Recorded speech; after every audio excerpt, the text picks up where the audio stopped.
To resolve the issue of an AOC monitor displaying an "input not supported" message, it is often necessary to adjust the computer's display settings, as this problem typically arises from resolution issues or outdated drivers. Start by right-clicking any empty area on the desktop to access more options.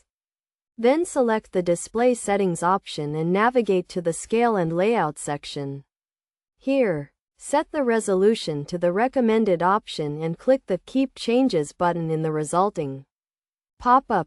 Next, click the Advanced Display Settings link, followed by the Display Adapter Properties for the display link under the problematic display. Proceed to the Monitor tab and choose the recommended refresh rate. Then save these changes and restart the computer.